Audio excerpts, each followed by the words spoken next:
नमस्कार। आज हमारे पास शासन प्रशासन की कुछ बड़े फैसलों से लेकर खेल के मैदान पर बने रिकॉर्ड तक बहुत कुछ है। और एक पर्यावरण से जुड़ा बिल्कुल नया विचार भी है। हाँ, तो सतह पर ये सब अलग अलग लगते हैं, लेकिन जब आप गौर से देखेंगे तो एक उभरते हुए भारत की तस्वीर दिखेगी। और यही आज का हमारा मिशन है, इन पैटर्न्स को पकड़ना। तो चलिए शुरू करते हैं।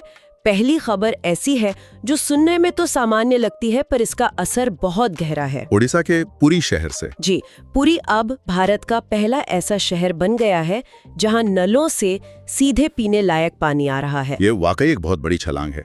और यहाँ समझने वाली बात यह है कि हम सिर्फ 24 घंटे पानी की सप्लाई की बात नहीं कर रहे हैं। अच्छा। हम बात कर रहे हैं ड्रिंक फ्रॉम टैप क्वालिटी की। ऐसा पानी जिसकी गुणवत्ता BIS और WHO के मानकों पर प्रमाणित है। मतलब आप बिना किसी फिल्टर के सीधे पी सकते हैं। अरे वाह! जब हम पुरी के बारे में सोचते हैं तो जगन्नाथ मंदिर और लाखों तीर्थयात्री दिमाग में आते हैं।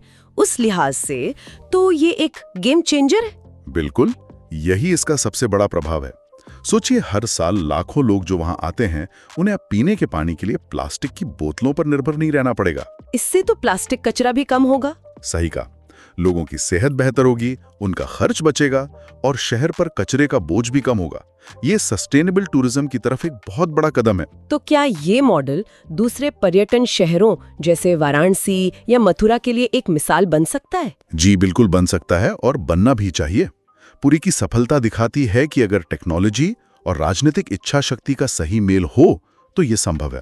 लेकिन चुनौती तो इसे दोहराने की होगी। हाँ, वही असली चुनौती है। हर शहर की अपनी परेशानियां हैं, तो पूरी एक ब्लूप्रिंट तो है, लेकिन इसे कॉपी पेस्ट नहीं किया जा सकता। चलिए अब एक और सुविधा की बात करते हैं जो टेक्नोलॉजी के जरिए आम आदमी तक पहुंच रही है। UIDAI ने आधार के लिए एक नया शुभंकर लॉन्च किया है, उदय। उदय असल में एक AI चैटबॉट है, और इसके पीछे की सोच बहुत साफ है: जानकारी को आसान बनाना। आधार से जुड़ी परेशानियां तो बहुत आम है। छोटी छोटी बातों के लिए, जैसे पता कैसे बदलवाएं, लोगों को दफ्तरों के चक्कर काटने पड़ते हैं। और वहां अक्सर आधी अधूरी जानकारी मिलती है। है ना? तो उदय इसी गैप को भर रहा है। तो इसका मकसद है कि लोगों को उनके सवालों के जवाब तुरंत और सरल भाषा में मिले। एकदम सही, और सीधे सही स्रोत से। और दिलचस्प बात यह है कि इसमें लोगों की भागीदारी भी है। इसका डिजाइन केरल के अरुण गोकुल ने तैयार किया, और उदय नाम भोपाल की रिया जैन ने दिया। मतलब ये एक तरह से क्राउड सोर्स की हुई पहल है। जी। ये तो हुई तकनीक से नागरिक को जोड़ने की बात, लेकिन नागरिक को जागरूक बनाने की भी तो जरूरत है। शायद यहीं पर भारतीय मानक ब्यूरो यानी BIS की शाइन योजना फिट बैठती है। आपने बिल्कुल सही कनेक्शन जोड़ा है। अगर उदय जानकारी तक पहुंच आसान बना रहा है, तो शाइन योजना गुणवत्ता और सुरक्षा की जानकारी को घर घर तक पहुंचाने का काम करेगी। और इसका पूरा फोकस महिलाओं पर है। हाँ, क्योंकि वे एक तरह से घर की मुख्य खरीद प्रबंधक होती हैं। लेकिन ये काम कैसे करेगा? क्या BIS की टीम घर घर जाएगी? नहीं, इसका मॉडल बहुत व्यावहारिक है। BIS इसे सीधे लागू नहीं करेगा, बल्कि NGOs और स्वयं सहायता समूहों के साथ मिलकर काम करेगा। अच्छा, मतलब जो समूह पहले से जमीनी स्तर पर काम कर रहे हैं, उनके जरिए? बिल्कुल। उन्हें ट्रेनिंग दी जाएगी कि ISI मार्क कैसे पहचाने या सोने की शुद्धता कैसे जांचें। तो ये सिर्फ जानकारी देना नहीं है, बल्कि महिलाओं को एक स्मार्ट और जागरूक उपभोक्ता बनाना है। एकदम सही। और इसका असर बहुत गहरा है। जब उपभोक्ता जागरूक होता है तो बाजार पर भी अच्छी गुणवत्ता वाले उत्पाद बनाने का दबाव बनता है। तो ये तो हुई आम नागरिक को जागरूक करने की बात। लेकिन जब कोई अपराध का शिकार होता है तो सिस्टम को भी तेज होना पड़ेगा, और यहीं पर ICJS 2.0 की रैंकिंग दिलचस्प हो जाती है, जिसमें उत्तराखंड पुलिस ने पहला स्थान हासिल किया है। बिल्कुल। ICJS यानी इंटरऑपरेबल क्रिमिनल जस्टिस सिस्टम को समझना बहुत जरूरी है। ये कोई ऐप नहीं है, बल्कि एक डिजिटल हाईवे है। एक डिजिटल हाईवे? हाँ, जो क्रिमिनल जस्टिस सिस्टम के सभी हिस्सों, पुलिस, कोर्ट, जेल और फॉरेंसिक लैब को आपस में जोड़ता है। ये सुनने में तो बहुत अच्छा लगता है, पर क्या ये वाकई काम कर रहा है? अक्सर ऐसी योजनाएं लॉन्च तो हो जाती हैं, पर जमीनी स्तर पर पुलिस वाले उन्हें इस्तेमाल नहीं कर पाते। आपका सवाल बिल्कुल जायज है, और यहीं पर उत्तराखंड का मॉडल खास हो जाता है। उन्होंने वन डेटा वन एंट्री के सिद्धांत को बहुत सख्ती से लागू किया है। वन डेटा वन एंट्री, इसका क्या मतलब हुआ? इसका मतलब है कि जैसे ही पुलिस ने FIR ऑनलाइन फाइल की, जज और जेलर को वो तुरंत अपने अपने सिस्टम पर दिख गई। एक ही डेटा बिना किसी देरी के सबके पास पहुंच गया। और फाइल गुम होने का खतरा भी खत्म। बिल्कुल, इससे महीनों का काम घंटों में सिमट जाता है। उत्तराखंड ने इसी सिस्टम का इस्तेमाल करके सबसे अच्छा काम किया और इसीलिए वो नंबर 1 है। हरियाणा और असम भी अच्छा काम कर रहे हैं। ये तो न्याय व्यवस्था को चुस्त बनाने की बात हुई। अब जरा देश की सुरक्षा व्यवस्था पर नजर डालते हैं। एक नया मिशन लॉन्च हुआ है, मिशन सुदर्शन चक्र। जी, मिशन सुदर्शन चक्र आज के समय की सबसे बड़ी जरूरत है। हाल के सालों में, खासकर यूक्रेन युद्ध के बाद, हमने देखा है कि कैसे सस्ते ड्रोन पूरे युद्ध का नक्शा बदल सकते हैं। सही बात है। अब लड़ाई सिर्फ बड़े फाइटर जेट से नहीं होती, बल्कि छोटे, धीमे और झुंड में हमला करने वाले ड्रोन्स एक बहुत बड़ा खतरा बन गए हैं। तो ये मिशन एक तरह से हमारे वायु रक्षा प्रणाली का ड्रोन प्रूफ अपग्रेड है। आप इसे बिल्कुल सही समझ रही हैं। ये पारंपरिक हवाई खतरों से आगे बढ़कर नई तकनीक पर आधारित खतरों, खासकर यूएवीज और ड्रोन्स का पता लगाने और उन्हें हवा में ही नष्ट करने की तैयारी है। सुरक्षा के साथ साथ अर्थव्यवस्था भी उतनी ही जरूरी है। चमड़ा निर्यात परिषद यानी CLE में एक बड़ी नियुक्ति हुई है। रमेश जुनेजा को इसका नया अध्यक्ष बनाया गया है। जी, और ये नियुक्ति इस सेक्टर के लिए बहुत मायने रखती है। CLE वाणिज्य और उद्योग मंत्रालय के तहत काम करने वाली वो संस्था है जो भारत के लेदर उद्योग की रीढ़ है। और रमेश जुनेजा की नियुक्ति से क्या उम्मीदें हैं? देखिए, जुनेजा साहब करीब 15 सालों से इस संस्था से जुड़े हैं। वो सिस्टम को अंदर से जानते हैं। सरकार का लक्ष्य निर्यात को बढ़ाना है और लेदर सेक्टर इसमें एक अहम भूमिका निभा सकता है। तो उम्मीद है कि वो नए बाजारों में भारतीय उत्पादों की पहुंच बढ़ाएंगे। चलिए, अब कुछ बातें संस्कृति, व्यक्तित्व और खेल की दुनिया से। 12 जनवरी को राष्ट्रीय युवा दिवस मनाया गया, स्वामी विवेकानंद की जयंती का दिन। हाँ, 1984 में भारत सरकार ने यह फैसला किया था।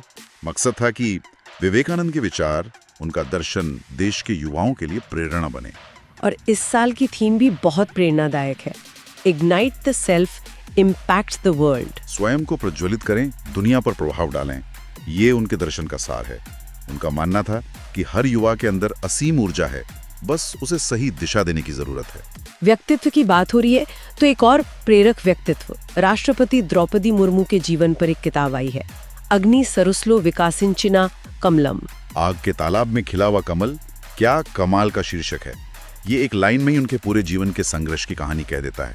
ये एक तेलुगु किताब है ना? जी, इसे पूर्व सांसद यार्लागड्डा लक्ष्मी प्रसाद ने लिखा है। और ये सिर्फ एक राजनीतिक सफर की कहानी नहीं है, ये एक बेहद प्रेरणादायक मानवीय कहानी लगती है। और है भी। एक आदिवासी समुदाय से निकलकर व्यक्तिगत जीवन में इतनी त्रासदियों का सामना करने के बाद देश के सर्वोच्च पद तक पहुंचना, ये कहानी करोड़ों लोगों को प्रेरणा देती है।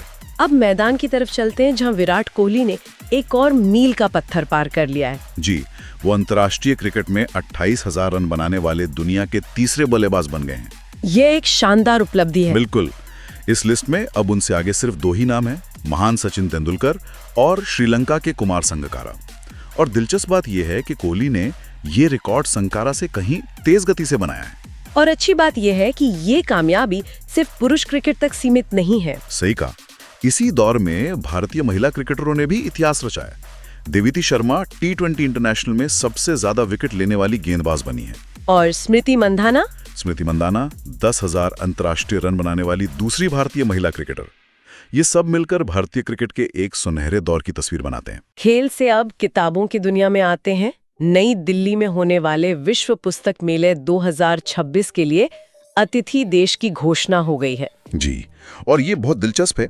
इस बार गेस्ट ऑफ ऑनर कतर को बनाया गया है, जबकि फोकस कंट्री स्पेन है। और यहाँ एक और खबर को इसके साथ जोड़कर देखना चाहिए जो आपने बताई थी। हाँ, कि हाल ही में कतर भारत की UPI प्रणाली को अपनाने वाला 8वां देश भी बना है। ये वाकई एक दिलचस्प कनेक्शन है। एक तरफ डिजिटल पेमेंट यानी आर्थिक रिश्ता और दूसरी तरफ किताबों का मेला यानी सांस्कृतिक रिश्ता। बिल्कुल, ये दिखाता है कि भारत और मिडिल ईस्ट, खासकर कतर के साथ संबंध अब सिर्फ तेल और व्यापार तक सीमित नहीं है, वो अब ज्यादा गहरे हो रहे हैं। तो अब हम अपनी चर्चा के उस हिस्से में आते हैं जहां हम एक विषय पर थोड़ा और गहरा उतरते हैं। और आज हमारा फोकस है अरुणाचल प्रदेश। अरुणाचल प्रदेश, जहां से आजकल बहुत ही अनोखी और दिलचस्प खबरें आ रही हैं। सबसे अनोखी खबर तो ये है कि वहां का केई पेन्यूर जिला भारत का पहला बायो हैप्पीनेस जिला बनने जा रहा है। बायो हैप्पीनेस, ये शब्द सुनने में जितना अच्छा लगता है, क्या इसका मतलब भी उतना ही गहरा है? ये एक बहुत ही क्रांतिकारी विचार है। बायो हैप्पीनेस का सीधा सा मतलब है ऐसा विकास जिसमें प्रकृति और इंसान दोनों की खुशी शामिल हो। मतलब पर्यावरण की रक्षा करते हुए स्थानीय लोगों की आय और जीवन की गुणवत्ता को बढ़ाना। बिल्कुल। तो इसका जमीनी स्तर पर क्या मतलब हुआ? इसका कोई उदाहरण है? जी बिल्कुल। मान लीजिए वहां की एक महिला आदि केकर अदरक उगाती है, जिसे हाल ही में जीआई टैग भी मिला है। अच्छा। बायो हैप्पीनेस के तहत उसे सिर्फ अदरक बेचना नहीं सिखाया जाएगा, बल्कि उसे ऑर्गेनिक तरीके से प्रोसेस करके, उसकी अच्छी पैकेजिंग करके और जीआई टैग का इस्तेमाल करके उसे दिल्ली या मुंबई में सीधे बेचना सिखाया जाएगा। इससे तो उसकी आमदनी कई गुना बढ़ जाएगी। 10 गुना बढ़ गई। और उसने जंगल का एक भी पेड़ नहीं काटा। यही असली बायो हैप्पीनेस है। और इस कमाल के विचार के पीछे कौन है? ये शब्द महान कृषि वैज्ञानिक डॉक्टर MS स्वामीनाथन ने दिया था, और इस पहल में उनका MS स्वामीनाथन रिसर्च फाउंडेशन ही मदद कर रहा है। ये वाकई एक शानदार मॉडल है। लेकिन अरुणाचल से एक और बड़ी खबर है जो थोड़ी अलग लगती है। वहाँ 2670 करोड़ रुपए की कमाला जल विद्युत परियोजना को भी मंजूरी दी गई है। जी, ये एक बहुत बड़ी परियोजना है, 1720 मेगावाट की। और यहीं पर एक सवाल उठता है, एक तरफ प्रकृति से जुड़ी बायो हैप्पीनेस और दूसरी तरफ 1720 मेगावाट का एक विशाल डैम। क्या ये एक विरोधाभास नहीं है? ये आज के अरुणाचल की और शायद पूरे भारत की सबसे बड़ी सच्चाई और सबसे बड़ी चुनौती है। ये कोई विरोधाभास नहीं, बल्कि एक डेवलपमेंट पैराडॉक्स है। विकास का विरोधाभास। हाँ, अरुणाचल जैसे राज्य को देश की ऊर्जा जरूरतों को पूरा करने के लिए अपनी नदियों की क्षमता का इस्तेमाल भी करना है, और साथ ही अपनी अनमोल जैव विविधता और आदिवासी संस्कृति को भी बचाना है। तो इसका समाधान क्या है फिर? समाधान संतुलन में है। एक तरफ बायो हैप्पीनेस जैसे छोटे समुदाय आधारित और टिकाऊ मॉडल को बढ़ावा देना, और दूसरी तरफ जब कमला जैसी बड़ी परियोजनाएं बने तो यह सुनिश्चित करना कि पर्यावरण को कम से कम नुकसान हो और लोगों का पुनर्वास भी सम्मानजनक तरीके से हो। बिल्कुल। अरुणाचल इस वक्त इन दोनों मॉडलों के बीच संतुलन बनाने की कोशिश कर रहा है। तो आज की हमारी चर्चा हमें एक बहुत ही दिलचस्प मोड़ पर ले आई है। 13 जनवरी की ये सुर्खियां सिर्फ अलग अलग खबरें नहीं है, बल्कि ये एक विकसित होते भारत की तस्वीर है। बिल्कुल। और अगर हम आज की सभी खबरों को एक धागे में पिरोएं तो एक बड़ा सवाल उभर कर आता है। क्या सवाल? आज हमने विकास के कई मॉडल देखे। पुरी का मॉडल बुनियादी जरूरतों पर आधारित है, उदय चैटबॉट तकनीक के इस्तेमाल पर, और अरुणाचल का बायो हैप्पीनेस मॉडल प्रकृति के साथ संतुलन बनाने पर। तो दोस्तों, ये थे 13 जनवरी 2026 के सबसे जरूरी करंट अफेयर्स, वो भी बिल्कुल आसान और पूरी तरह एग्जाम फोकस्ड तरीके से। आज का क्वेश्चन है, किसने यूरोपीय संघ की चक्रीय अध्यक्षता ग्रहण की है? Which country assumed the rotating presidency of the EU Council? इस क्वेश्चन का राइट आंसर क्या होगा? कमेंट जरूर करें। अगर वीडियो अच्छा लगा हो तो लाइक करें, अपने दोस्तों के साथ शेयर करें और चैनल को सब्सक्राइब जरूर करें। इस सेशन का PDF डाउनलोड करने के लिए हमारे टेलीग्राम चैनल से अवश्य जुड़े, QR कोड स्कैन करके, या फिर लिंक डिस्क्रिप्शन और पिन कमेंट में है। मिलते हैं नेक्स्ट सेशन में। Till then, keep learning, keep growing. Thank you.